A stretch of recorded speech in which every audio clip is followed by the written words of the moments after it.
Bulldogs, we are here with Mr. Joseph Bowen. Glad to have you here, and would you like to introduce yourself and tell us a little bit about your connection to the Native Americans? Yes, thank you, Brian. Good to see you again, too. Good to see you again as well. My name is Joe Bowen. I am a proud member of the class of 1980 of Mount Vernon High School. Some of you might even recognize my name from my picture on the wall in the gym. But what I'm here to tell you today is that I am an Upper Skagit elder. I'm a member of the Upper Skagit Tribe. In our language, that's called Skagit Bastolak. That means people of the river. My band is called the Nukwachapsh, sometimes rendered in English as Nookachamps. Perhaps some of you have seen or heard of the Nookachamps River. That's a derivation of the word that I just gave you, Nukwachapsh. Our territory is right where you're sitting, and right where Mount Vernon High School sits. When you're walking the campus of Mount Vernon High School, you're walking the traditional territory of the Upper Skagit, of the Skagit Bastolak people. And I am an elder of that tribe. My traditional name is Tsuyuach, spelled just like it sounds. I was given that name when I became an adult. It is our tradition to have one name when you're a child, and then, if you're worthy, because names are very powerful, you may be allowed to inherit and carry on the name of one of your ancestors. And my ancestor, whose name I inherited, is actually right on the wall over there. He was my great-great-grandfather, and he was the last shaman, the last holy man of our tribe. So my connection to this valley and to this piece of ground goes way, way back.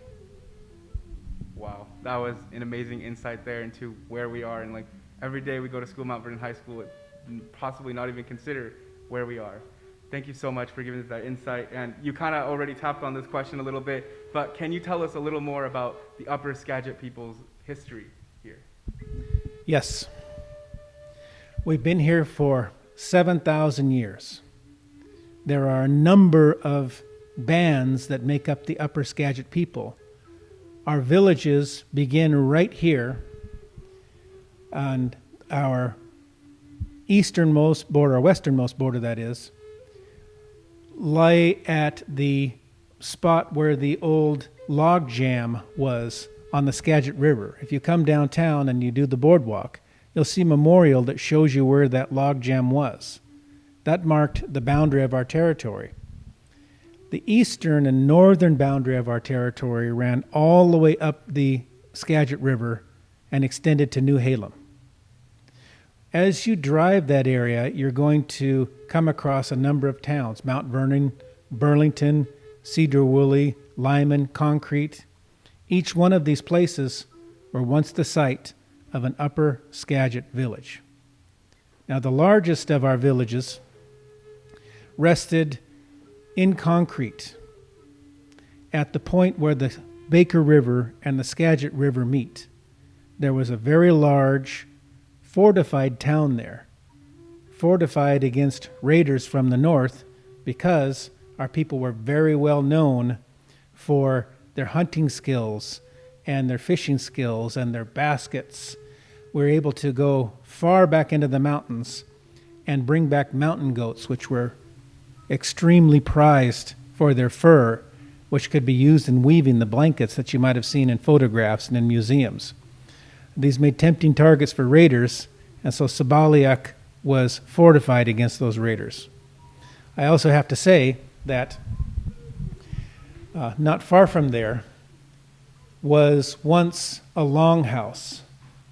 If you look in the historical records, you can see examples of what a longhouse says, and you should follow up and take a trip to the Skagit County Historical Museum to see the artifacts that are there and to take a look at the books and the records that they have.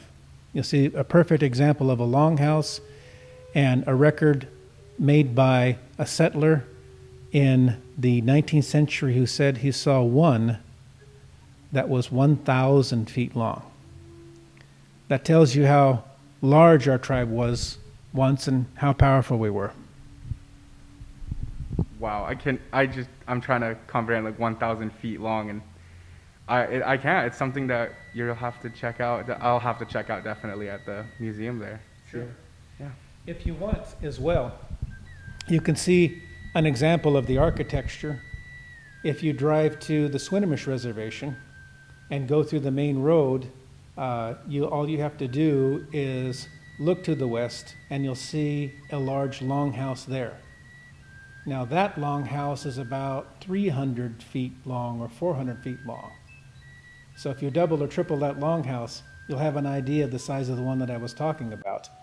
You can imagine what it was like when we had our ceremonies there, when 1,000 people or more, perhaps 2,000 people would gather in there, or even more, and they would all hit their drums at the same time. I've been to ceremonies like that, and when the singing begins, you can feel the walls just wave and move, and you can feel the energy go right through your heart. Wow, that's something definitely you'll have to be there to experience. It's not something you can just read off a book and be like, oh, okay, well, this is definitely something just wonderful. It is. And I have to say that in years gone by, we were very careful and secretive in sharing our culture and sharing our traditional ways to the outside world. There's a reason for that, and there's a good reason for that, but that's another story. Now we've begun to open up more, and at least once a year, that longhouse I mentioned is open to the public for a friendship ceremony that's given on the occasion of Treaty Day. So, if you ever read in the newspapers, if you ever hear of the longhouse being open to the public, do make sure and go and participate. Well, you heard it here, Bulldogs. Check out your newspaper, and if you hear about it, definitely go visit it, because I highly doubt you'll be able to just experience that off a textbook or anything. Definitely make sure to be on the lookout for that. Yep. And I can tell you what, it's easy when we're having these conversations to talk about us and them, we and you. But all of you here have come to the Skagit Valley for a reason. And I've heard time and time again people tell me that when they come over the rise, the last rise before descending into the Skagit Valley, they feel a change inside of their heart. And they know that they're a special place. That's why many of you have came here or live here, is because your parents came here and felt that special feeling and decided to settle. Many others of you have been born here. And being born here means you are of the Skagit Valley. You are Skagit Bastolak yourself, because it means people of the river. Now, the things I've told you come from the land. The people come from the land. The land and the people belong together, go together, and the stories come from the land. So these are your stories as well. We're counting on you to hear these things and remember them for us. awesome. Thank you so much for putting that into perspective. That's something that I have to think about too, because that is truly something. That the land is not just one person's. The stories that are held here are to be shared, I think. They belong to all of us. Some of you may have your ancestors buried in this very soil that my ancestors are resting as well. That makes a very, very powerful connection to us. Now, I want to emphasize that I'm called Skagit Bastolak because this is where I was born and this is where I live. I'm of the river. We didn't measure such things as blood quantum. We didn't say this one is half and half. We said this one is Upper Skagit, or that one is Swadopsh, or this one is Tulalip, because that's where they were from. That's what their tribe was. It's the people that you identified with that make your tribe. As a matter of fact, the name in our language for Lashute seed is Poston, which means literally Bostons. When the settlers first came here, as was traditional and polite, we would say, "Welcome, where did you come from?" And more often than not, they would say Boston, so we just named all of them the Bostons. because that's what they were from. All right, well, that was a pretty awesome history lesson there, and really just amazing insight once again. Thank you so much for sharing that with us. You kind of talked about architecture there, and kind of building on that. What are some things in our community that we often overlook that is of Native American culture that we just don't consider? I am so glad you asked. Most of you, at one time or another, will take a drive between Mount Vernon and Clear Lake. And perhaps you will drive east on Division, and then you'll come to Highway 9, and you'll take a left and start driving out towards the lake or Cedar Woolley. And you'll notice Big Rock. You'll come to the Big Rock store, and you'll say to yourself, oh, there's Big Rock. Maybe not. I've seen it 1,000 times. You know, that's a familiar place. What you don't know is that when you pass that point, you are passing Yadwatsta, the heart of Skagit Bastolak territory, because it was there our elders tell us that the Star Child ascended from the heavens on a cedar rope woven by his mother, and in fact carried on her back. When they touched the ground, the rope was released from the heavens. It coiled on the top of the mountain, and you can see the remnants up there, ossified in stone, if you climb up there today. This is where our story begins, and this is where our tribe begins. The Yadwatsta is every bit as sacred to us as Mount Sinai is to those of the Judeo-Christian and Muslim faith. It's every bit as sacred to us as the Black Hills are to the horse people of the plains.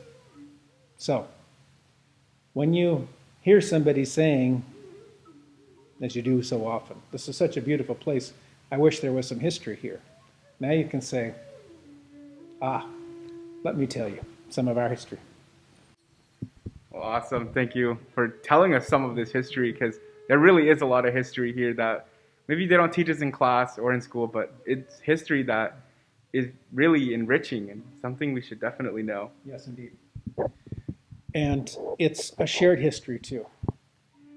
There's always one tradition that you will find again and again when you read the memoirs of the settlers.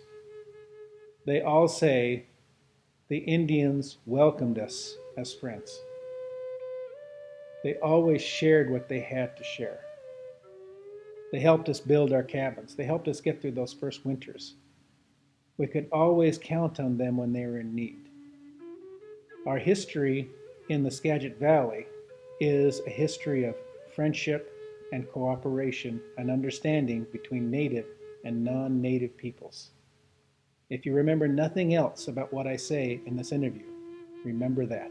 Well, there's definitely some great values there, which, once again, wonderful transition here to community. Here we talk a lot about the Bulldog community and so much communities that we are a part of.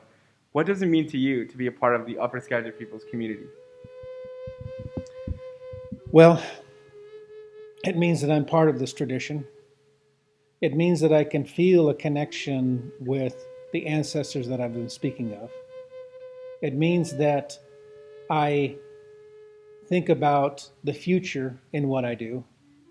There's one thing that most Native Americans have in common that I know, and that is that when you make your decisions, you try to think about not just yourself, not just this generation, not the generation after it. Try to think 7 generations ahead. But most importantly, being part of a tribe is about people and caring about people. Your friends, your relatives, your close relations, your clan, other people. It's about the values that you inherit as well. And the value that I just mentioned to you is that we're put on this earth to look after each other. We're put on this earth to look after each other. And that's why those first ancestors of mine that met the first settlers here welcomed them with open arms and with hospitality. Well, those are some great values there, truly caring about other people. Can you tell us some more values that come from or that you have inherited from the Upper Skagit Tribe? Yes. But I'm going to do it traditionally now.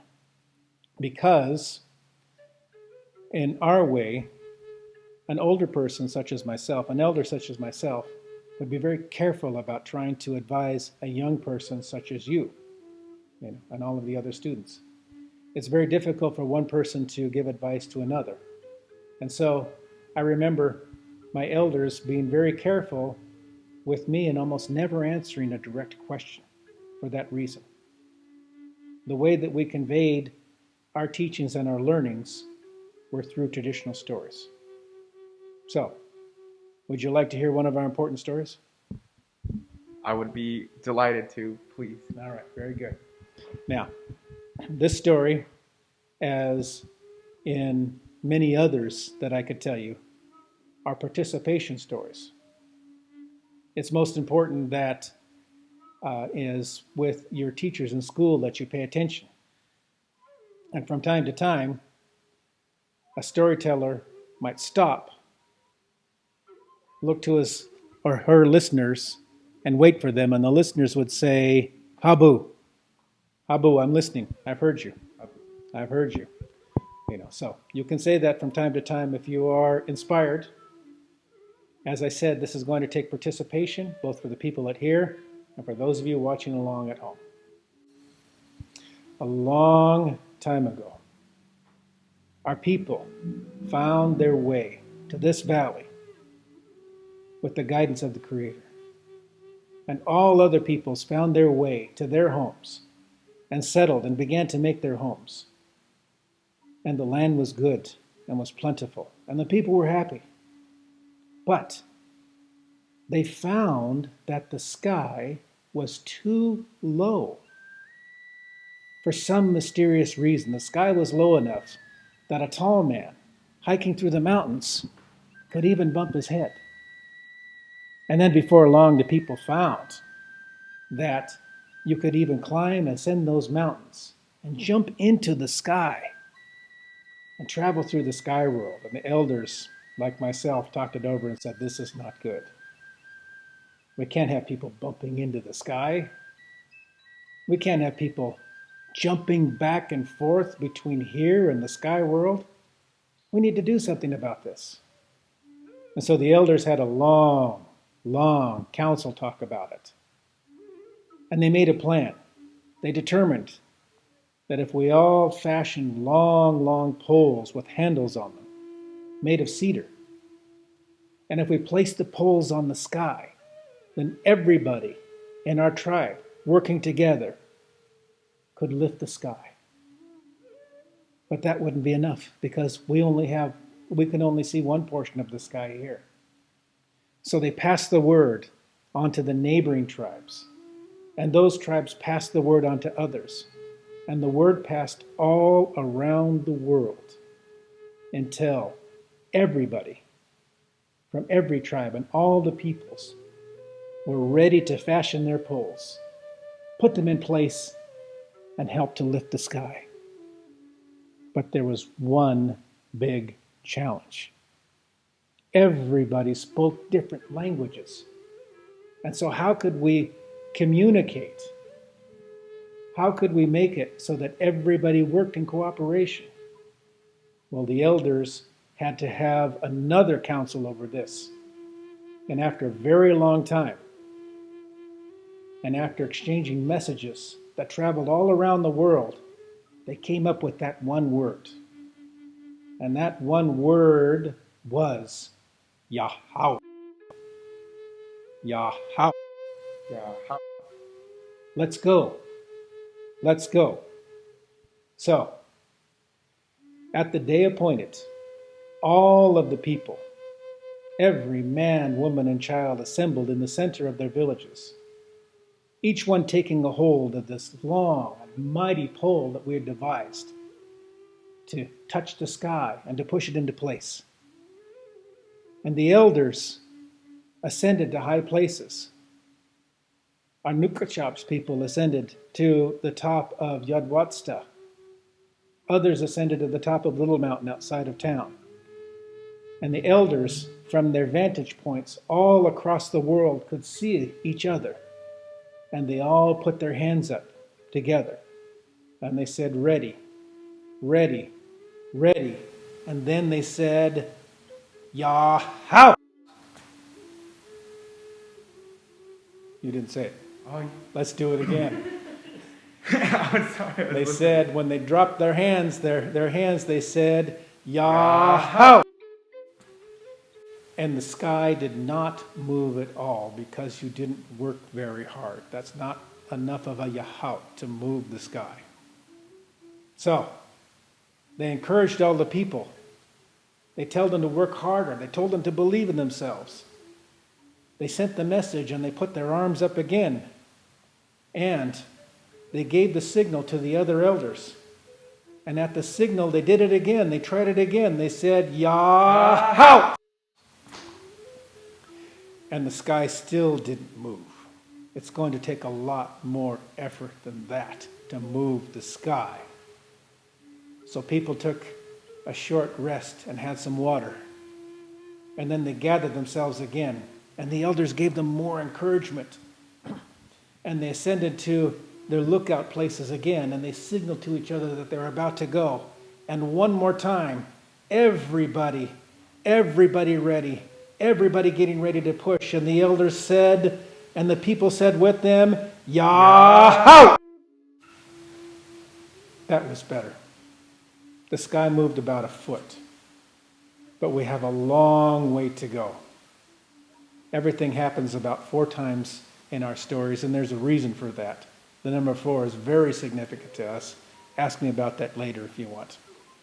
But in the meantime, while we're giving you a rest, you can think about that and think about what the people were feeling. After 3 mighty tries, some were about ready to give up. And one young man just gave up on it and went hunting. And he struck the trail of a beautiful elk. And he started chasing it off into the mountains. The elders gave the signal after everybody had rested. They ascended to their points one more time. They gave all of the encouragement to each other. They started singing power songs to inspirit the people with more strength. The people started singing the power song back to all of the elders. The tribe grabbed the handholds on the tree and singing these power songs. They began to feel as if they were working with one heart and one body and one person. And when the elders saw that light in their eyes, they raised their hands, and this time they said, are you ready? You really ready? Yep. Are you ready? They said, Yahao! And the sky was flung upward. Up it raised until it finally came to rest in the place where it is now. You remember my telling you about that hunter? Just at the moment he was about to catch that elk, we raised the sky. And he was lifted up with the sky, never to return. You can look up into the night sky in the next clear evening, and you can see the outline of that hunter in the stars, and you can see the elk that he was chasing. And you can remember this story because it's been entrusted to you now. It's up to you to decide what it means. It's up for you to hear the lesson in it and to find out what the value is. But perhaps, just perhaps, our elders were telling us, with one word of cooperation, we can even lift the sky. That is the end of the story, and you may say, Habu. As my teacher said, by listening to us, you have helped us, and we thank you.